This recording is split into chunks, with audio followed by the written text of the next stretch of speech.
नमस्कार दोस्तों, आपका स्वागत है मेरे यूट्यूब चैनल गौतम अमृत में। और आज मैं आपको एक ऐसी महत्वपूर्ण जानकारी देने वाला हूँ, जो अब तक उसके बारे में कोई नहीं बताया। पूरे देश में, प्रदेशों में आखिर इसका प्रचलन कब से हुआ? आखिर क्या संविधान इसको इजाज़त देता है? क्या सुप्रीम कोर्ट इस कार्य को करने की परमिशन देता है? या राज्य सरकारों को यह अधिकार दिया जाता है या नहीं? ऐसी कौन-सी घटना है जो अब तक छुपी हुई है? तो दोस्तों, बस मैं वही जानकारी, पुख्ता खबर लेकर आया हूँ, जिसके बारे में जानना हम सबके लिए बहुत ज़रूरी है। क्योंकि कभी-कभी क्या होते हैं कि पुलिस अपनी नाकामी को छुपाने के लिए कुछ ऐसे मापदंड अपनाती हैं।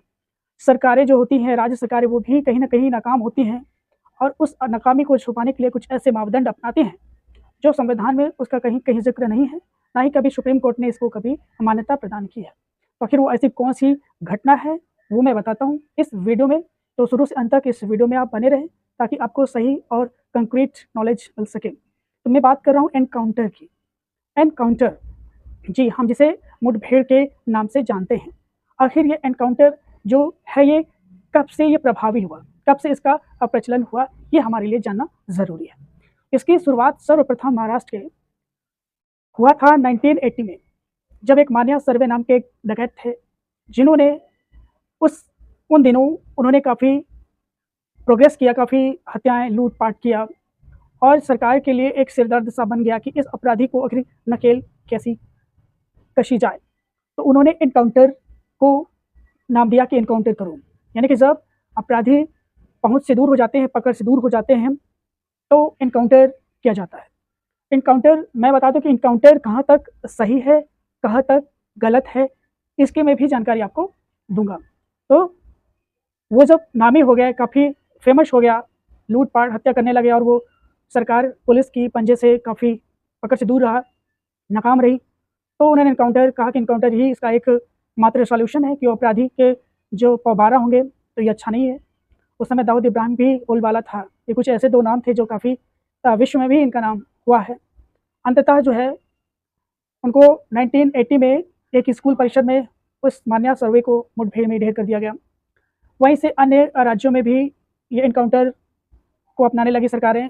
पुलिस को यह इजाज़त दे दी कि अपराधी को एनकाउंटर में आप मार सकते हैं, ये इजाज़त है।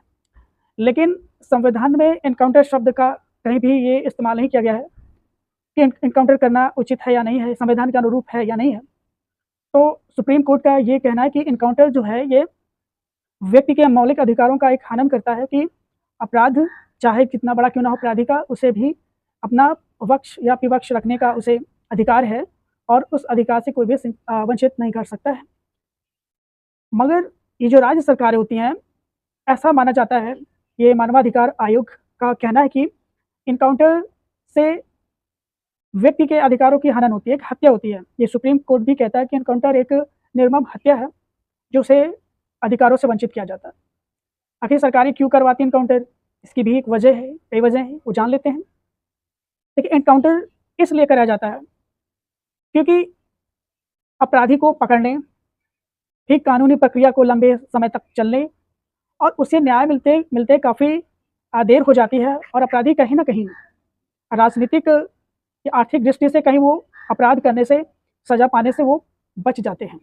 तो इसका एक ये नेगेटिव पहलू है कि अपराधी जो है, फिर वो और भी उसके हौसले बुलंद हो जाते हैं और फिर वो एक के बाद एक अपराध करते चले जाते हैं। तो ये उसकी नकेल कसने के लिए एनकाउंटर का उपयोग किया जाता है। पुलिस को ये परमिशन दे दी जाती है कि आप एनकाउंटर में आप मार सकते हैं। लेकिन एनकाउंटर का जो एक विशेषता ये है कि एनकाउंटर का मेन मकसद है कि पुलिस अपनी आत्मरक्षा के लिए, जो टीम होती है पुलिस की, एनकाउंटर में शामिल होते हैं, वो आत्मरक्षा के लिए गोली चला सकते हैं। लेकिन गोली चलाने का भी एक तरीका ऐसा है कि पैर के घुटने के नीचे ही गोली मारने का अधिकार है पुलिस को। जान से तब भी मारने का अधिकार नहीं दिया गया है। मगर पुलिस क्या करती है कि मुठभेड़ में अपराधी को, डकैत को मार गिराती है।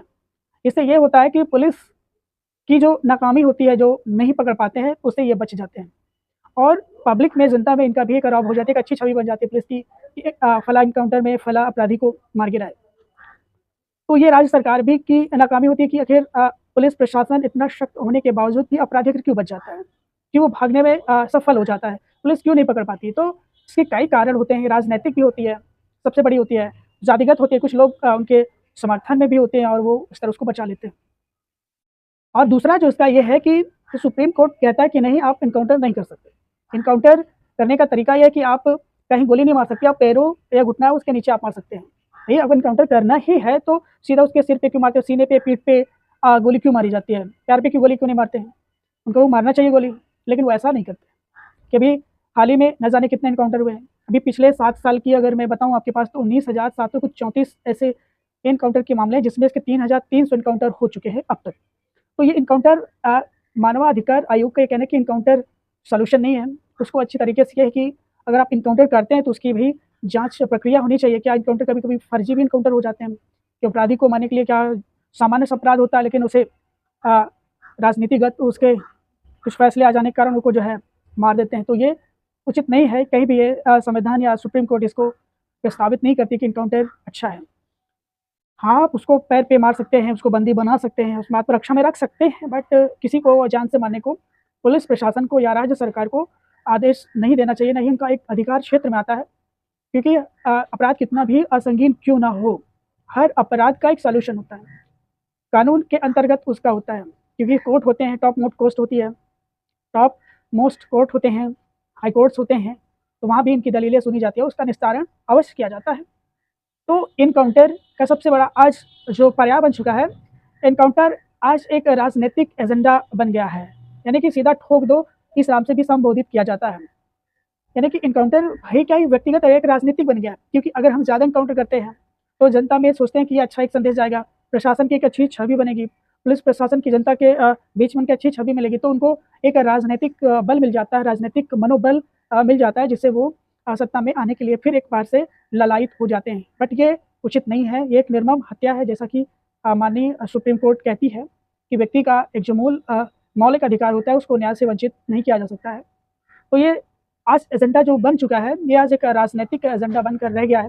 क्योंकि आज आप देख रहे हैं कि आए दिन फर्जी मुठभेड़ में हमारे, आपने उठा के देख लो, आप सर्वे कर लो, तो न जाने कितने अभी आपको फर्जी इनकाउंटर्स मिलेंगे, जिसमें कि अदालतें में भी आज भी वो कोर्ट में जो इनकाउंटर के जो मामले हैं वो भी निलंबित हैं, अभी उसमें पड़े हुए लंबित हैं, उसकी कार्रवाई भी हो रही है। तो अदालत को ये सुनिश्चित करना चाहिए कि राज्य सरकारें जो देश में है, वो अपराधी को पकड़ने के लिए और ऐसे अनेक मापदंड हैं जिससे आप उसे पकड़ सकते हैं, आप उसे अभिरक्षा में ले सकते हैं, कस्टडी में ले सकते हैं। तो ये सारी प्रक्रियाएँ होती हैं कि आप उन्हें पकड़कर पेश करें अदालत में, और अगर उसने अपराध किया है तो स्वाभाविक है, अपराध से तो भाई कोई बच नहीं सकता है, कानून तो सर्वोपरि है। अपराध की सज़ा तो हर व्यक्ति को ही मिलती है और वो मिलती ही है। तो ऐसे में अगर हम उनको इनकाउंटर में मार देते हैं तो उसकी फिर जाँच प्रक्रिया भी होनी चाहिए। रिश्तेदारों या उनके जो परिवार के जो लोग होते हैं, उन्हें भी ये सूचित करना चाहिए और 24 घंटे के अंदर फिर उसे न्यायिक जाँच के लिए भेजा जाना चाहिए। ये सारी प्रक्रिया होती है। अभी हमारे यूपी के डीआईजी हैं, उन्होंने ये कहा था कि पुलिस का काम ये नहीं होता है कि वो इनकाउंटर करे, बल्कि ये होता है कि अपराधी के प्रति एक डर उत्पन्न करें, मारना नहीं होता है। लेकिन ऐसी सिचुएशंस आ जाती है जहाँ पर पुलिस को मजबूरी में इनकाउंटर फिर वो करना पड़ता है। तो सब इसमें राय है, राजनीतिक है, आर्थिक है, मनोचिकित्सक है, सारी पहलुएँ हैं जिनका विस्तार से अध्ययन किया जाना चाहिए।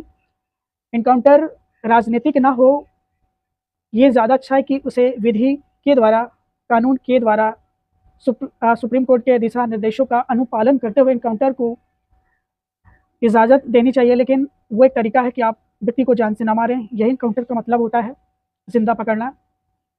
तो ये सारी जानकारियाँ थी जो मैं आपको इनकाउंटर से संबंधित बताना चाहता था कि इनकाउंटर ना तो संविधान में कभी वर्णित है, ना ही सुप्रीम कोर्ट इसको कभी इसको जो अप्रूवल करती है, तो राज्य सरकारें हैं और पुलिस प्रशासन है जो अपनी छवि को बचाने के लिए इनकाउंटर का इस्तेमाल करती है।